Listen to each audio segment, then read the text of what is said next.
Thanks again, and thank you, Karen, You're for coming welcome. to join us. So I met Karen a couple of weeks ago. 2 weeks, Yes, 3 weeks ago? Yeah. Something like that. We were talking about the difficult life of a director, the miserable life of a director, pretty much. That's what all these people were talking about. Well, they were. I No, wasn't. I know you were. You were standing there, go, stop bloody moaning, everybody. So it was, again, another person that I met at the Directors UK event a couple of weeks ago. So Karen, yeah. So how did you even get into? Did you always want to be working in television? Always. Is that I went to a public boarding school in Kent, and at 14 I went to the careers advisor, and she said, "What do you want to do?" So this is in the, when was it, 70s. And I said, I want to go to Hollywood and make films. And she burst out laughing and she said, don't be ridiculous. What are you good at? And I went, English and geography. She said, well, do one of those and become a teacher. So that was the advice. Right, I mean, okay. It's so different. It was a different world back then. And it was really through complete chance. I thought, oh, okay, I'll go off and I'll become a geography teacher because I quite enjoyed geography. And on a whim, I applied to UCLA in the States. There was a boy attached, and I thought LA would be a really good place to go. And amazingly, my parents said fine, and amazingly, they let me in. And I got to LA and was completely out of my depth and was doing a course that I felt I'd learned at GCSE level, and but what it did for me is it got me into LA, and just being around this city where everybody you met was a want-to-be actress, director, choreographer, whatever, and they kind of lived and breathed it. And I didn't last very long. I lasted about 6 weeks at UCLA and got a place back at university in the UK. But I stayed out there for a year and got a job as a waitress and sort of worked, for a year doing whatever menial paid jobs I could get. But I knew when I came back that I could do it, and that was sort of my inspiration. And so I came back to study geography, which I did. And how did that feel after, you've been in LA? It was terrible. Like, I was horrible. I came back and I was like, I had a horrible LA twang, and everybody hated me because I was like, you're from Manchester. Oh my God, darling, I've just been in LA for a year. And anyway, and then I thought, no, I can't live in Manchester. This is a horrible city, and I've got to go back to LA. And I started going to see my tutors and said, I want to go back to USC, and my dad, I knew would never pay for me to do a film course, but I just thought maybe I can go back and maybe I could do this. And then I just woke up one morning, it was like a revelation, and I thought, you know what, this will be the third university I've gone to, and maybe the third one I flunk out of, and that's no good. So I just thought, you know what, I'm going to stick at what I'm doing. I'm going to get my degree. And in those days, there weren't any film courses. I mean, you guys coming here, it's so amazing what you can do now. But there weren't any film courses in my day. So you had to do a sort of, maths, English, geography, French, and one of those subjects. And I just thought, well, why don't I just knuckle down, do my degree? I've only got 2 more years. And once I calmed down, I started to really enjoy the course. I started to really enjoy Manchester. And then what I did was get in touch with all the media outlets in Manchester. Thank God it was a big city. And I got a job at the local radio station, so the equivalent to, is it GWR now? I don't know what it's called anymore. The local Manchester radio station, the independent radio station. And I went down at night and would answer the phones on a kids' show. And so that's what I did. Right, okay. Gradually clawed in. And then what was next? Yeah, how did so after that, I graduated, and this is the days where there was no cable TV, there was no satellite. We had BBC One, BBC Two, ITV, and then I think Channel 4 had just come along. So that was your choice of trying to get in. So you can imagine how fierce the competition was. So I sort of pimped myself around the country trying to get work experience at any possible radio station I could. And that went from London to Oxford to way up north, Leeds. People were giving me a week here, a week there. Sometimes it was paid, sometimes it wasn't. But what I was doing was building up my CV and my experience. And were you doing that consciously, or was that just happened to be what was I happening? wanted to get into the BBC at Right, that okay, point. so you had a mission. Yeah, I had a mission. I knew that I had to get the BBC onto my CV, because in those days, you know, the BBC was, you know, God. And if you could get that onto your CV, you were doing okay. And I sort of did this for about a year, living, you know, doing cocktail work in the evenings in bars, just to sort of, you know, in between getting some dole money, but just anything that came up I would go and do. And then out of the blue I got a phone call from Radio Manchester saying, we've got somebody going off on pregnancy leave for 6 months, would you be interested? I was like, oh my God, yes. So I went back to Manchester and was really lucky, because Radio Manchester was in the big TV, it was a big TV centre. So the BBC had big network centres in Birmingham, London, Manchester, Glasgow and Belfast. And so we were the radio station that had 5 floors of television above us. And in those days they did loads of light entertainment from Manchester, so a lot of the big Saturday evening song and dance shows. So I started work at the radio station. Very quickly they gave me a job as a weekend presenter. So I used to do a radio show at the weekends and worked as a station assistant during the week, which means sort of entry level. You make the tea and coffee, you take the radio car out, you splice the tapes. In those days it was all on tape, so you'd splice the interviews together. You drive the breakfast show, you'd have a pile of tapes this high, and it was like talk radio in the morning, so you'd be doing all the inserts, getting the radio cars, opening all the mics, and it was really good fun. It was really a one-woman kind of, you know, unit that you could do all this. Yeah. And then a job came up in as a researcher in television, in light entertainment, and I applied and got it, and moved over into TV. And so that was kind of my journey in. Hollywood never really happened, which was fine. Was there any, what was the difference between going from radio to TV? Was there any cultural differences? Did anything feel different? Or, yeah, it was massively different. Right, I mean, TV, you could, I used to regularly do the New Year's Eve show. And it was just me, you know, I can walk in, I'd choose all the records I'd want, and then I would sit down and I'd come off air when I fancied it. So if it was 2 o'clock in the morning, I could do another hour, and I'd say to all the listeners, you know, I might go home now, what does everyone think? I'm a bit lonely in the studio, and the phones would all light up, and I'd listen to them, you know, in between the songs, and they go, no, stay on, we're really enjoying your music. I go, okay, I'll do another hour, you know. So it was a completely one-woman, you know, unit in radio, which I love about radio, and that I'll never not love that. And then when you come into television, it's suddenly, oh my God, we need all these people to make, you know, a couple of minutes of TV, and it's a massive team, and suddenly everything changes. You've got to be a team player. You've got to kind of understand what everybody else's job is, but that brings its delights in a different way. And it was really exciting starting out on Saturday night television, sort of the big live shows or the pre-recorded. It was, you know, we got all the big celebrities, and it was a big studio, and we had an audience, and you had the warm-up artist, and you had the green room and lots of horrible BBC crusty sandwiches.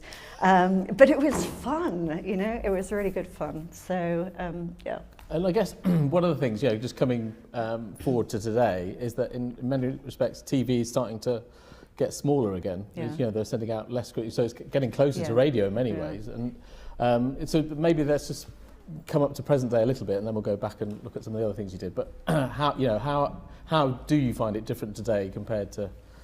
Well, when I started, once I worked out, the joy of coming in at entry level is finding out what you want to do and what you're good at. And I think the second thing is really the key thing. If you find something you're good at, you'll love it for that. And that's what will probably dictate the route that you take. And I found out that I was good at directing, and I really enjoyed it. And so, but when I started, it was unheard of to go out without a cameraman, without a sound man, and probably without a production assistant. So there would be a minimum of a crew of 3, most likely a crew of 4. And so I learnt in the early days, how to direct by coming back to the edit and looking at the shots. And the cameramen were very kind. You know, they know that you're beginning as a director. There's so much you don't know, and they'd say, well, I'll just go and get this shot. And I go, well, no, we don't need it. And they go, no, you really do need this shot, trust me. And you get to the edit and you go, oh yeah, I really do need this shot. So I would see the really good shots the good cameramen did, and I would see the really awful shots the really bad cameramen did, and you would learn really quickly the basics. And then a few years into that, they started thinking, well, maybe the director could actually operate the camera. And I was working on a BBC show called Holiday Swaps. It was a cheesy little idea where you take two people's who have completely different ideas of what makes a great holiday. So people who love to do cultural stuff and have lovely food, to the people who like nothing better than having McDonald's and you know, just having a boozy beach holiday somewhere, and they swap the holidays over. I mean, why anyone would ever want to do it, I have no idea, but they did. So I was due to go to Los Angeles and film a family going out there to do the sort of Disney and all of that Universal, and they said to me a week before I went, we want you to shoot it. And I was just like, but I know, I need a cameraman. I don't, you know, we don't pick up the camera. That's not our job. And they said, well, either you pick up the camera or you don't go. So I picked up the camera, and off how was I that? went. Yeah. Oh, I was terrible. Day one, everything was blue. I was like, why is it all blue? I was like, oh my God, yes, there's a button here. Then, oh, okay, let's put it onto that. But you learn really, really fast. And the real joy for me was discovering that I could do it once I got through my blue phase, and that I really enjoyed it. And that was a real revelation. And so after that, they started realizing that directors could do the camera work. But you always had a sound man. And then sort of, was it always a sound man, and was it always a cameraman at the time? It was always, I've worked with one sound woman. Really? Yeah, wow. Okay. in all my time. It's always been cameramen, and it's always been sound men. Right, okay. It was quite nice to start breaking the mold. Really. Sure, yeah. So you're out there with you're now filming and doing it yourself. Yeah. So you've got you have a sound man with you, but that's it now. Have you got an assistant? Yeah, I'd have a researcher with me. So we're still a 3-person crew. Right. Okay. And then it started getting less and less over the years. You know, the budgets. What happened was the budget started coming down, but the channels still wanted the same quality of programming. And so they were just looking at, well, how can we make this cheaper? And the way you do it is you just get rid of one person's job and you give that job to someone else. So I have had a lot of programs where I've had to do the sound as well. It depresses me quite a lot when I don't even get an assistant, because then you're trying to lug all the kit around and worry about, is the kit safe while you're off filming? And there's lots of logistical stuff, especially if you're going to third world countries, something like that. But you just have to make it work. And that's what you do. So something has to give, without question. If you're doing camera and sound and sorting out the lights, and I've also got to interview you, and check that the framing's really good, and I've got to listen to what you're saying and then ask you more intelligent questions. Sure. But still think about everything all the other else. Things, yeah. Something has to give. It's normally the sound that goes. Right. Not badly, but if you don't have a mixer, if you're taking a feed directly into your camera, and the button to sort the sound out is about the size of less than the size of a 1p piece, and it's right here, and you know, put it on the front of the camera where I can do it properly. Sure. So. You know, and if you whop it onto automatic, then you also automatically get a limiter on your sound, and that's not great because, you know, it's not great. And yet, if you get the level at what you think is right, and then you get an ambulance go by, everything distorts. So, you know, something has to give. And I used to really stress about that at the beginning, and now I've just think, you know what?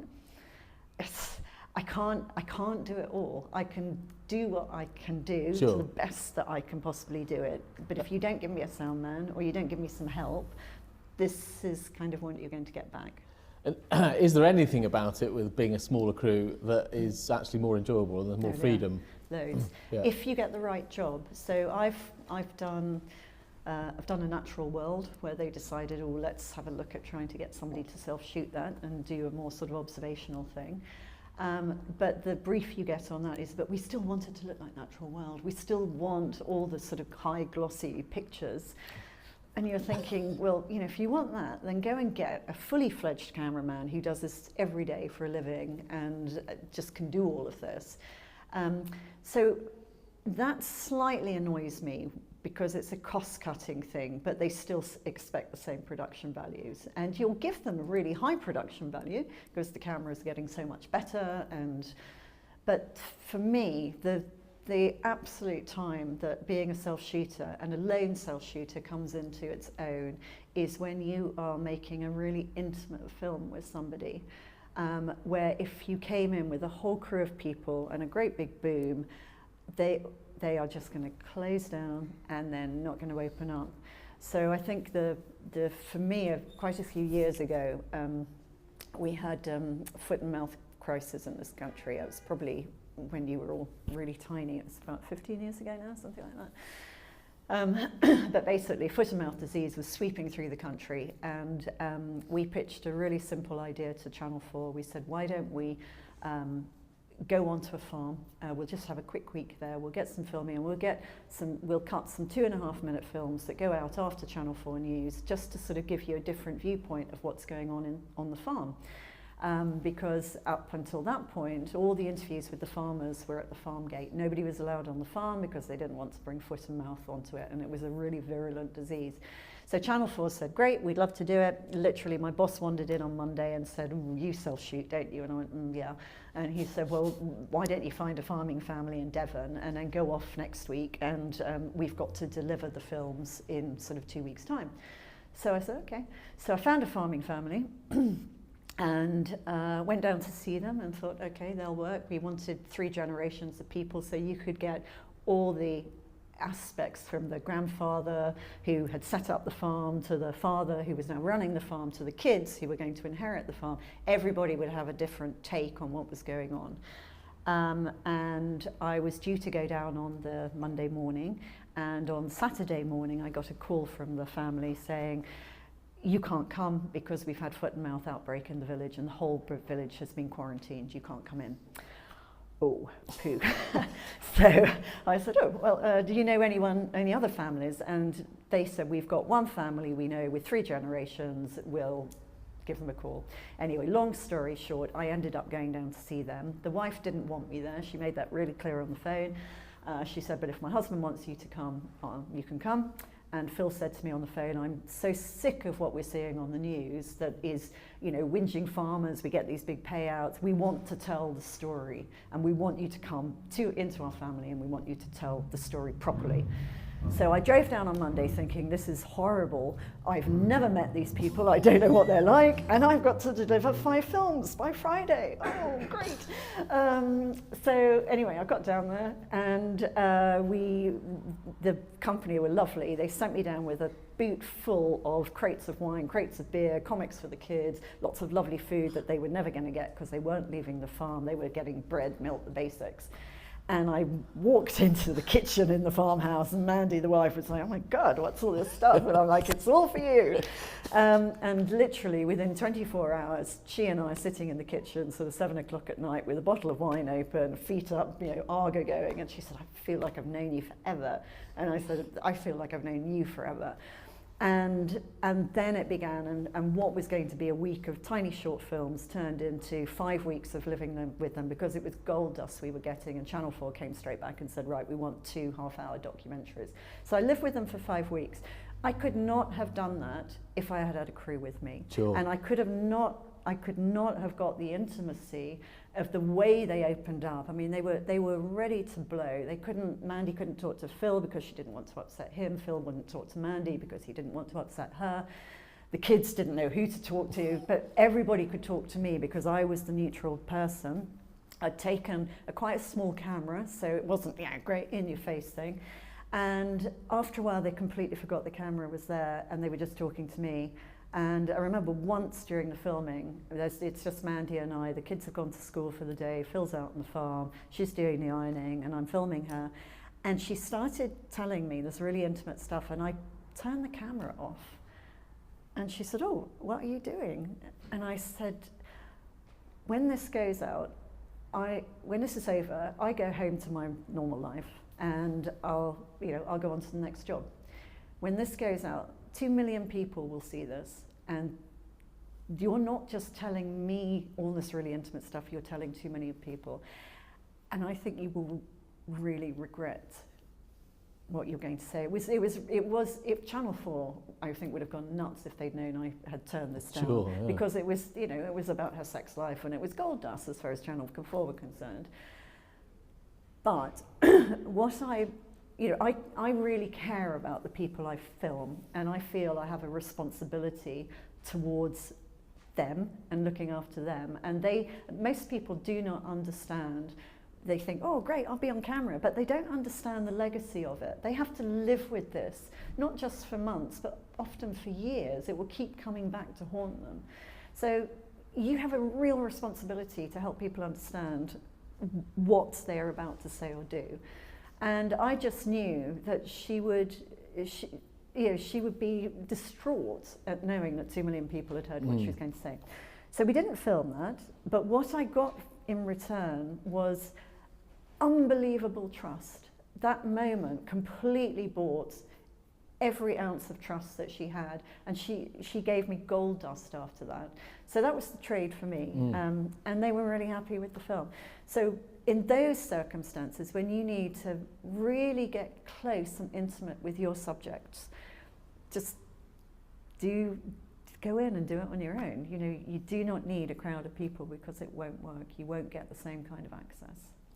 Great. And one of the things that I was wondering about that is, in terms of the story, in terms of finding the story, is that something that you did in there?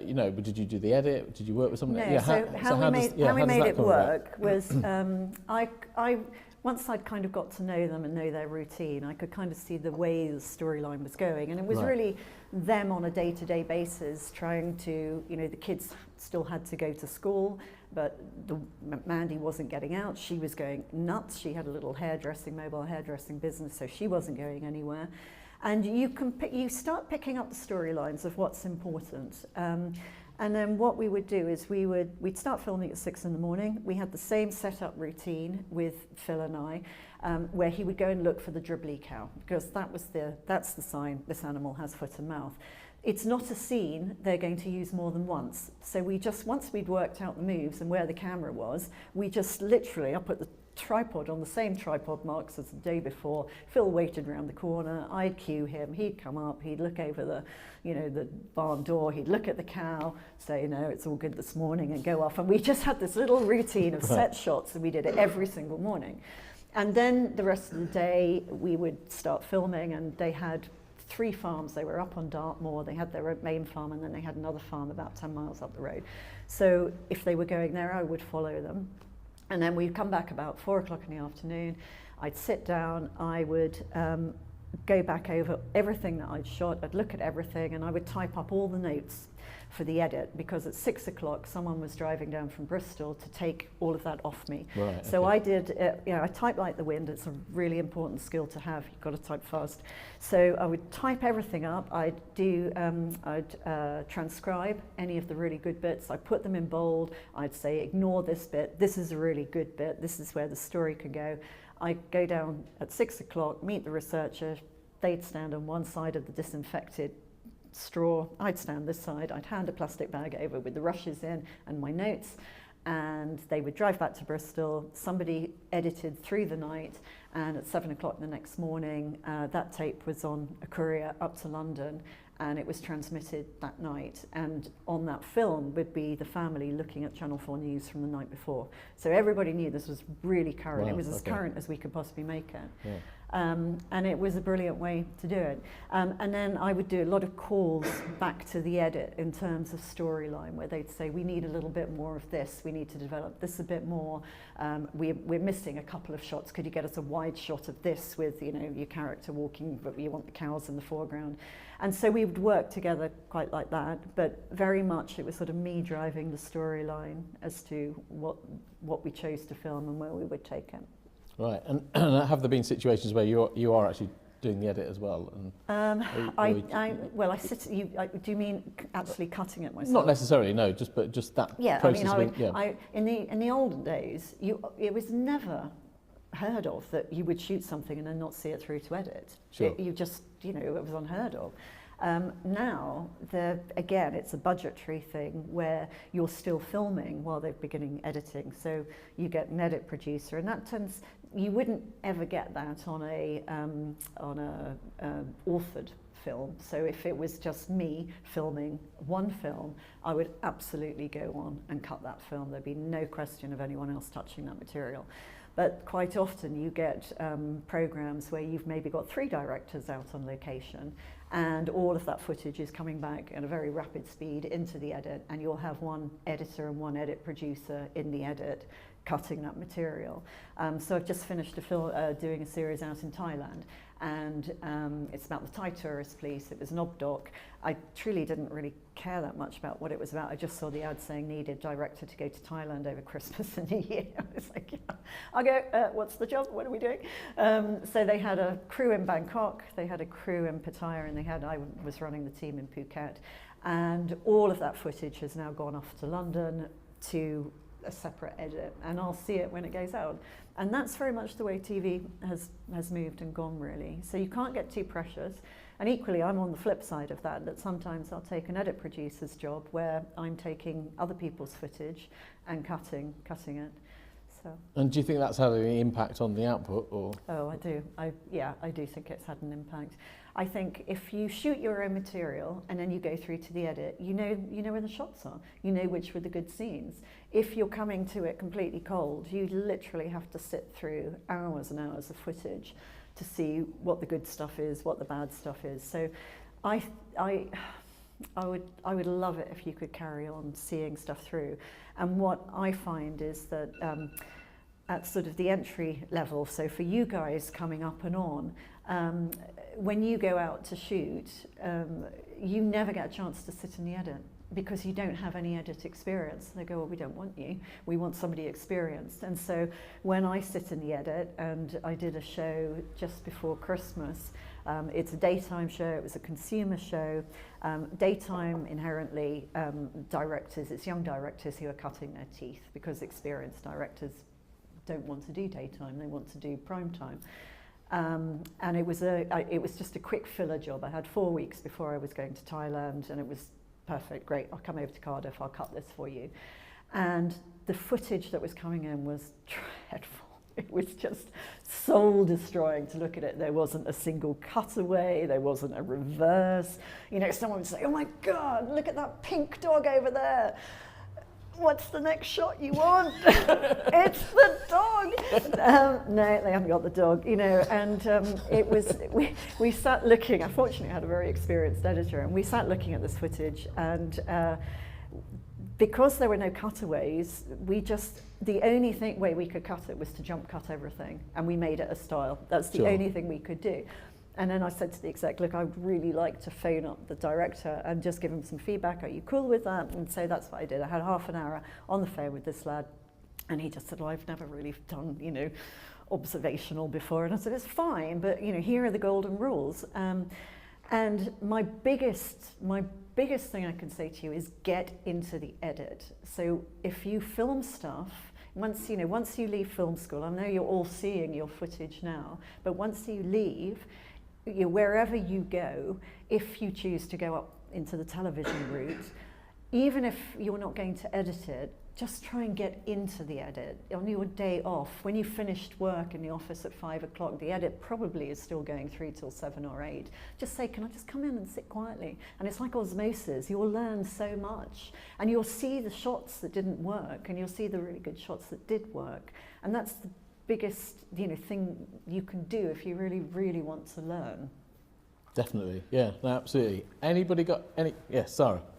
I was wondering, like, you go shoot and you're there for like 6 a.m. for the farm till 4 p.m. Yeah. How much do you have to shoot and how much footage do you get? Yeah, that's a good question. I don't overshoot, I would like to say now. I think at the beginning I absolutely did overshoot. That's what you'll find with young directors who are coming in, because they don't feel confident enough on storyline, you end up shooting everything.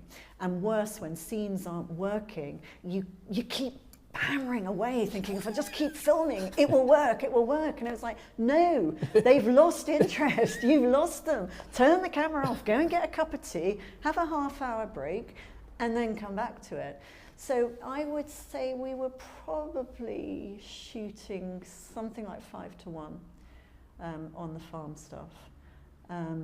But I've worked on series where I've come in and taken over from a director, and they were shooting at something like 30-1.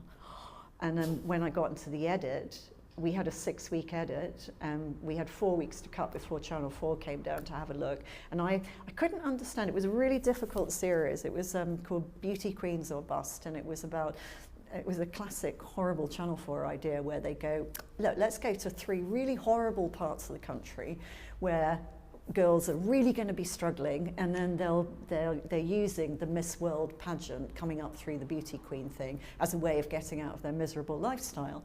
And on paper it looks great, but actually when you get there, it's not necessarily an awful place to live. And these are, some of these girls who do the Miss World pageants and the regional heats have got jobs and very nice homes, and anyway. So I got taken on to go up to the Black Country.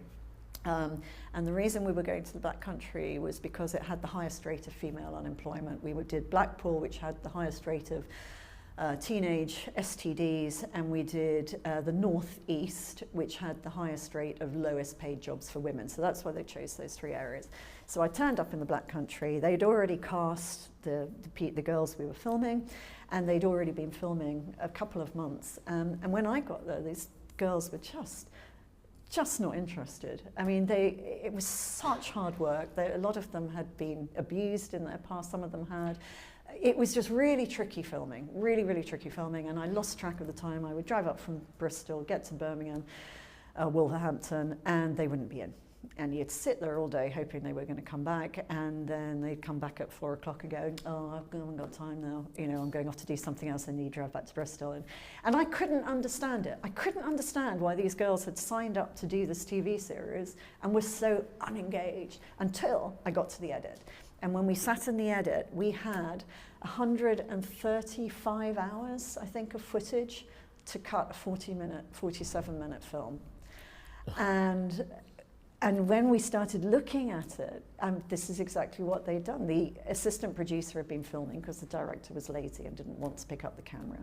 And she didn't really know what she was doing. And so she just filmed and filmed and filmed and filmed.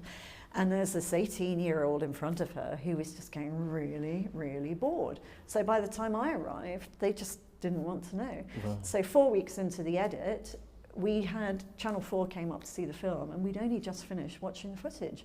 You cannot watch 135 hours of footage and get something cut in 4 weeks' time. You can't. So yeah, that was an edit that overran, I think, by 10 weeks. I left at the end of my 6-week stint because I was just desperate to get out the door at that point. And somebody else came in, and then they edited for another 10 weeks, and they finally got a 47-minute film, which was quite good in the end. But so a lot of what you've been talking about is learning through experience. Do you feel like you're still learning stuff? Oh God, you never stop. Right. You never stop. I mean, first of all, there's loads of kit that comes out, and I'm compared to you considerably older, and you've got to really keep up with all these new toys that are coming out. And you never stop learning on storyline. You're thinking, why is this not working? Or what's made that work really well? And I'm always thinking, how can I do that better?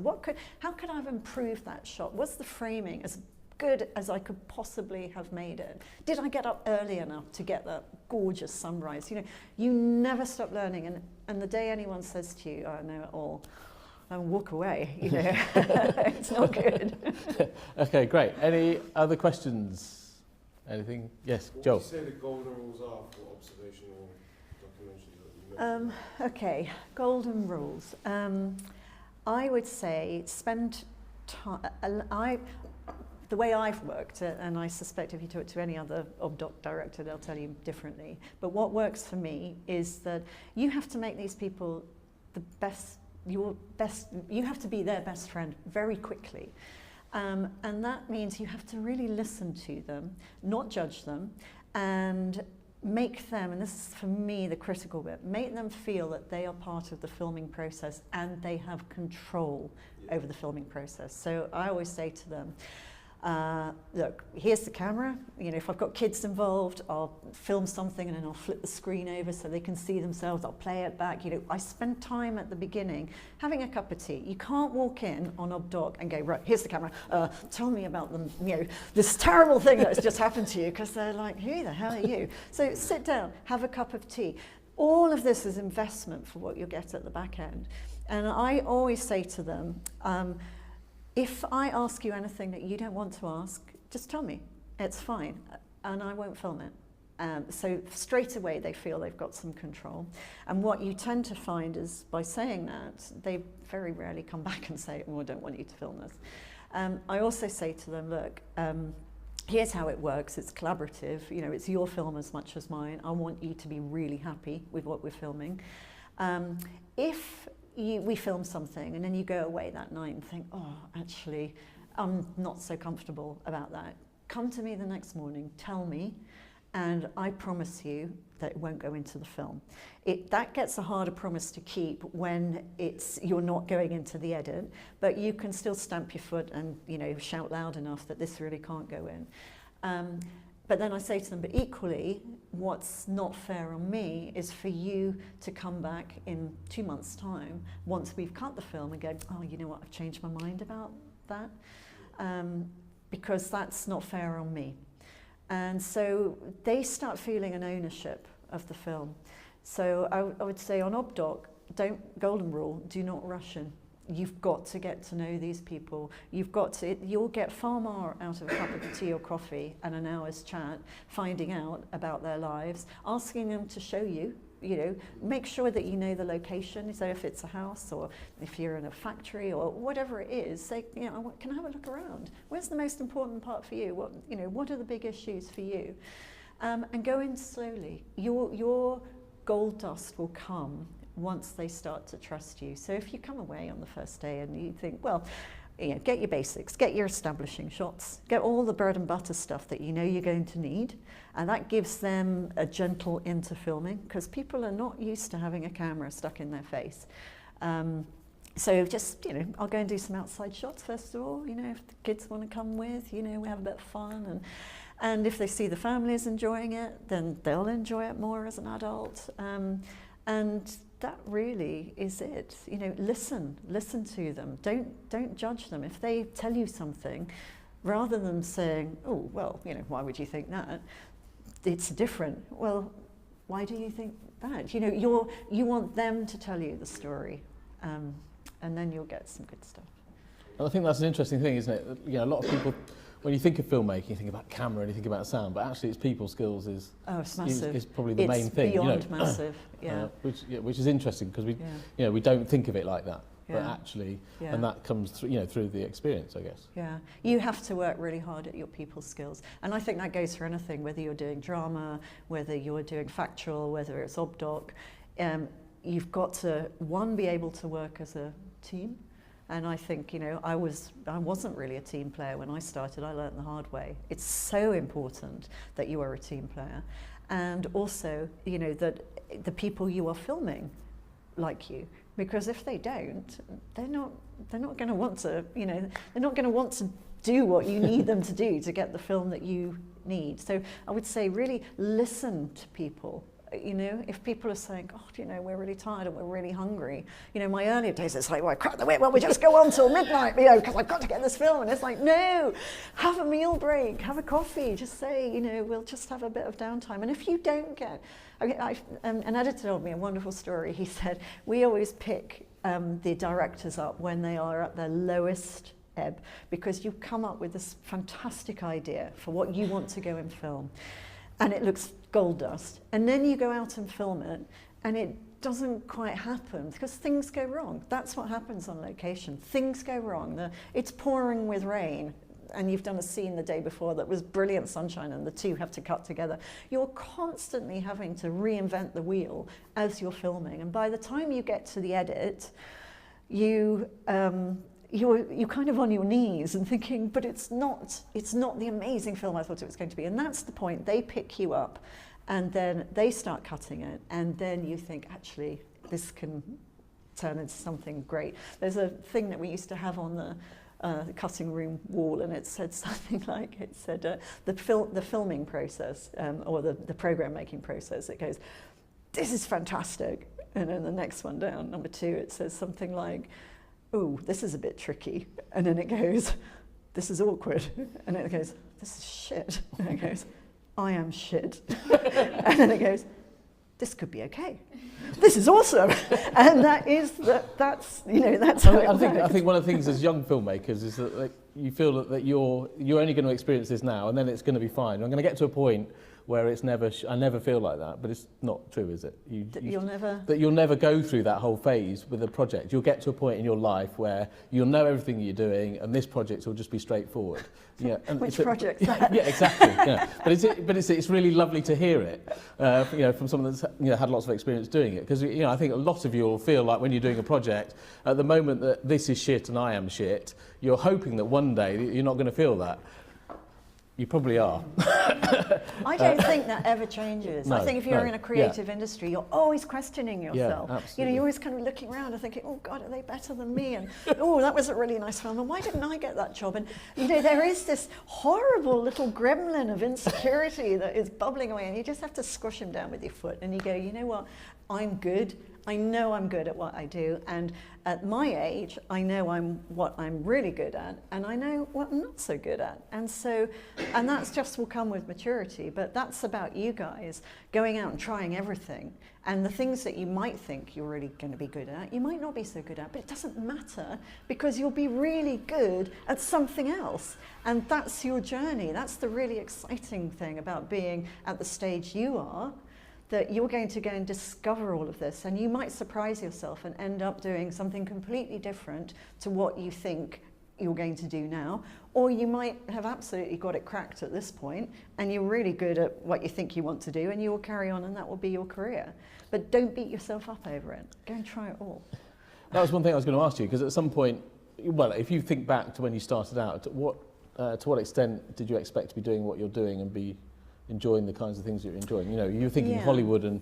Yeah, I have no disappointment that I didn't go to Hollywood, because I don't think I would have been good enough to make it. I don't think drama would have been my bag. Sure. So in a way, that was good. And it took me quite a few years. My route went from radio into light entertainment. Then I went into daytime TV as a really young green director and made some horrible daytime short insert films, but I learned, that's where you learn. And then I went into sort of magazine shows, which were great because they're 5-6 minute films within a 30-minute package. And you've got to tell a whole story in 5 minutes. So you really have to get your story head on. And it was in the days where we weren't filming digitally, we were filming on tape. So where you started cutting was how you had to continue. And if you got 3 minutes into your film and thought, actually, I want to put that shot there, the only way to do it was to go back to the beginning and start all over again. So you really had to have a clear story board in your head before you went out, and before you went into the edit you would have already have done your paper, what they called a paper edit. So then I went into magazines, and then from there I got my first break on a really amazing series here in Bristol. That's what brought me to Bristol, and it was a 3-year in the making, £3 million budget, history of rock and roll, and it was fantastic. I spent 2.5 years swanning around the world, meeting amazing, mega heroes that I'd had stuck on my wall as a teenager, and doing this amazing thing for the BBC. And then I kind of ended up doing more sort of popular evening shows. I tried a little bit of history, did a time team. It wasn't entirely my bag. I'd given up history at 12 and felt a bit out of my depth with the knowledge side. And eventually discovered ObDoc. And I thought that's actually what I really love. So I've got a really eclectic CV and a really sort of interesting route that took me there. And I don't always do ObDoc now because there aren't loads of ObDocs around. So, you know, it's, if you can get a show that you really, really love and involves a plane ticket, then that's great. But sometimes you're literally paying the mortgage and thinking, okay, you know, it's a job. And so that is the world of, you know, you've got to live, you've got to feed your family, you've got to pay the mortgage. It's not all no, it isn't for anybody. It isn't for anybody, that's the thing, isn't it?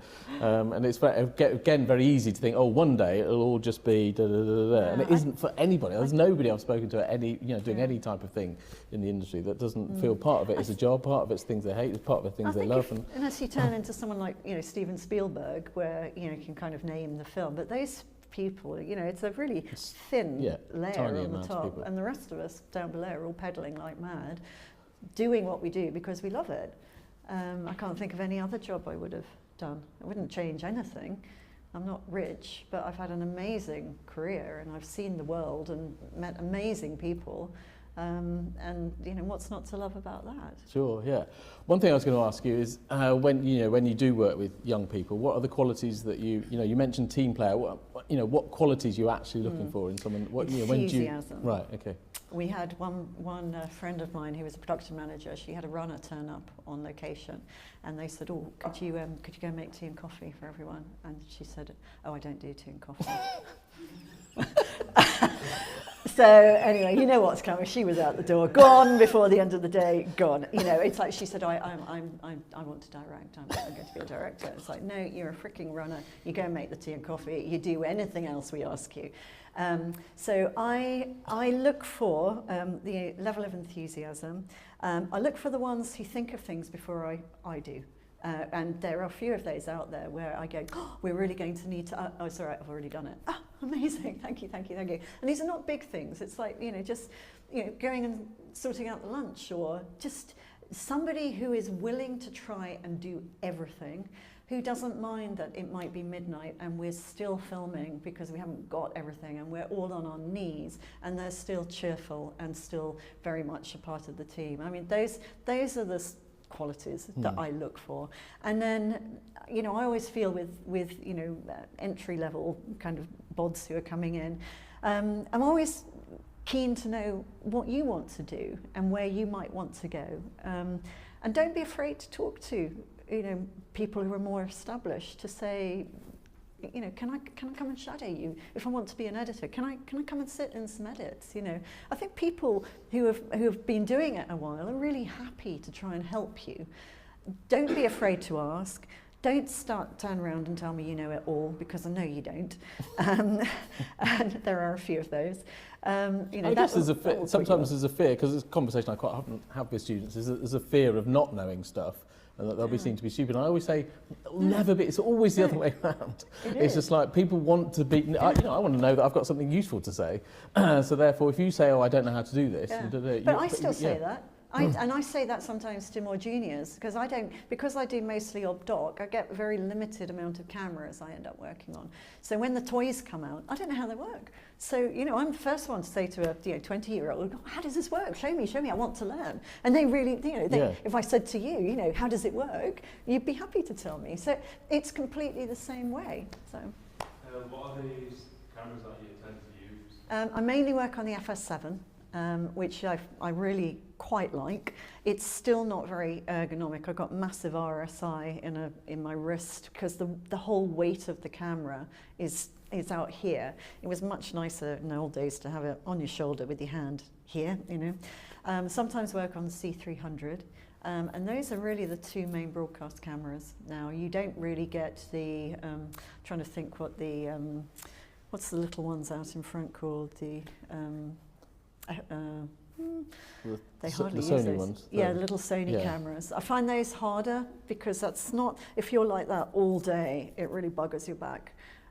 Whereas if you've got it on your shoulder, and with the FS7, I've just got rid of that nasty little arm that comes down where you can I've just get rid of that off the camera now. Make sure that they give me a couple of rubars at the front. And then, but even then, if you're trying to change something, all the weight is on that wrist, and if you're handheld for quite a long time, for many weeks, it takes its toll. But that's I love the shots on the FS7. I don't like the C300 because that's, again, that's a little box in front of you. Easy.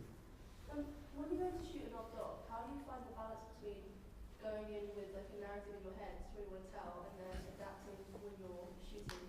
I think with op-doc, you never start with a full narrative. You don't go in with the storyline. The storyline will reveal itself as you go along, and your role as the producer-director is to understand the potential of where that story could go and where you need to take it to.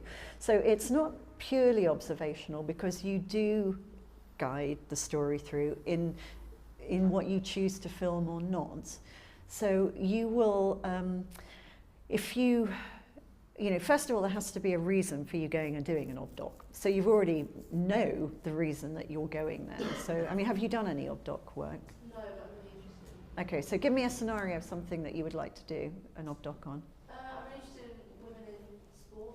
Okay. So, I think that someone here is doing a similar thing, where going and following the sort of distinction between how much money male sport get versus female Okay, sport. that's not so much of an ob-doc as a doc. Ob-doc is following people's lives, whereas if you want to do something like that, that really falls into documentary territory, because then you would pre-plan a lot of that from the office, where you would do your research on who are your key characters, and casting is everything. Absolutely everything. If you have any doubt that these people are not going to be strong on camera, you're probably right. So they have people whose entire jobs it is now. That's all they do is casting. But if you get really good characters on screen, that's gold dust. So you would be looking at who would be your key characters, and why ask yourself all the time, why have you picked them? What are they able to tell you?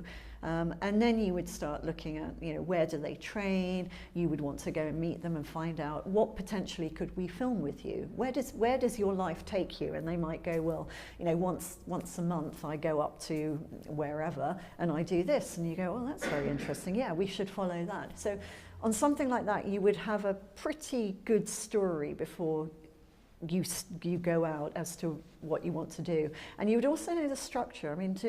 In every documentary, in every ob-doc, it's all about arc of story structure. I'm sure they've talked to you about this, but every scene has to have a reason for being there. And I think of many scenes where I have laboured to get these shots, and we end up putting them on the cutting room floor because they do not add anything to the story, although I did put blood, sweat and tears in. I have a saying, what they don't see, i.e. what's on the cutting room floor, they don't miss, because only I knew it was there to start with. Sorry, I just hit the mic.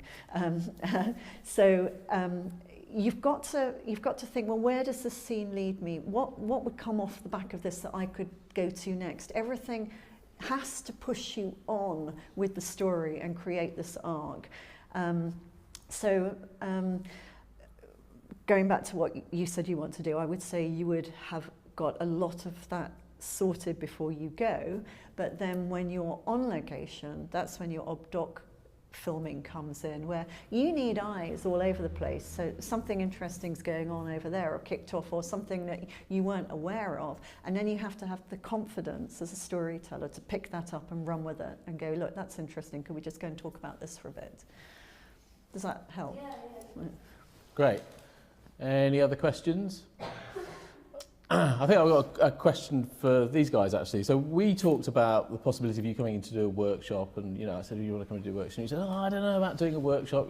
People come in and I go to, you said you go to workshops about a certain camera and you spend the whole day there, and then you go away and you don't think about it. And I talked about that our learning method is go out and try stuff and then come back and get feedback.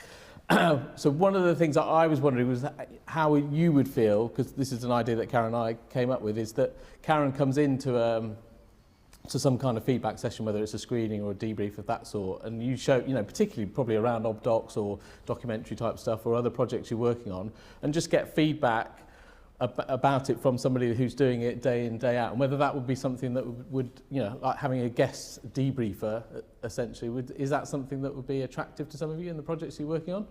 That's a lot of nodding heads. That's good. Okay, good. Yeah. So I tell you, don't be scared of that. But we, I'll give you an example. I did a series a couple of years ago called An Hour to Save Your Life, and I thought it was brilliant. It was thoughtful television making, and it was basically that first critical hour of trauma. So RTAs, things like that, looking at what goes on in the body and what the doctors are doing in that, so what they call the golden hour. So we spent a lot of time hanging around in Southmead Hospital waiting for people to have really awful things happen to them and come through the accident and emergency door. You know, you're not wishing it on anyone, but it does happen. And we had another, she was quite young, and she was out with him. She was out on the helicopter, and she would, when they got the calls where the helicopter had to come in because it was, you know, a really big emergency, she would film that, and then she would take it through to the outside of the hospital, and I'd be waiting on the inside of the hospital with my camera, and I would pick the story up as it came through the door. And after the first couple of weeks, the exec producer in London phoned me up. He said, you have to sit her down and talk her through her shots. He said, I can sit and watch your shots forever, but she is really missing so much stuff. So anyway, I phoned her up, and it was a very sticky and uncomfortable conversation. I tried to be as nice and kind as I could. I said, look, I've just been told, you know, we need to do this. And she said, well, you know, I'm a fully fledged, you know, director. And when people get really defensive, and I said, look, I've just been told I've got to do it. I'm really sorry. Let's sit down one night. We'll get a glass of wine. We'll look at my shots, and then we'll look at your shots. So we sat down, and what she had filmed that day was, it was a horse riding accident. A chap had come off his horse and had landed on his head, everything paralysed.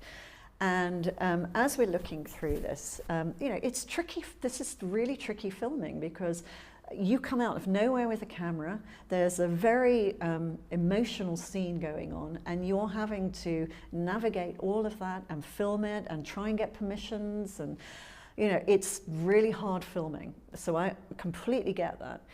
Anyway, I'm looking at this footage that she shot, and I said to her, what is your bread and butter shot? What is the one shot that when you see that as a viewer, it tells you everything you need to know about the scene? And she's like, So she said, well, you know, the doctor talking to him, no. Well, the crowd watching her, no. And she couldn't get it in the end. And she goes, well, what? And I go, his legs.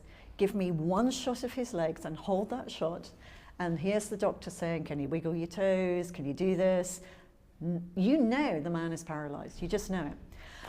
Anyway, so we went through the rest of her footage, and I talked to her about, you know, the importance of holding your shots, because there's a, you know, when you're out there and it's all happening, it's like, oh, there's something going on, oh, no, it's over here, and you end up not filming anything. I always say, look, if you've made the effort to get the camera there, unless, you know, the World War III is suddenly broken out here, just count to 10. Then we have a shot that we can use. But if you give, 2 seconds there, and I'm going over here, no, I'm going, no, you know, none of it's usable. What a waste of time. So we sat there at the end, and she just said, God, this has been brilliant. She said, can we do this again? Yes. Brilliant. So yeah. that's what it is. It's not about saying to you, you know, it was awful. It's about saying, how could you have done this differently? Every time I'm out on location with an assistant producer who's shooting, I make sure that we sit down every night and we just have a quick look through their footage. And we talk to her, you know, and a lot of entry-level stuff is you don't move. They stand here and they think changing the shot size means zooming in. No, changing the shot size means you walking over there, getting down onto a different level, giving me a more interesting, different angle. There's all this stuff that you can do. So if we can sit down and look at your footage, which I'm really happy to do, talk to you about how you could have strengthened what you shot, talk about the bits that really work well and are good, and then you go out and you try and do it again, and then you come back and we'll have another quick, you know, it doesn't take long and it's really sociable. if I stand up in a classroom and with a board and tell you, you know, this is how you shoot it, don't forget the wide shot, don't forget the cutaway, you're not going to learn much from that at all.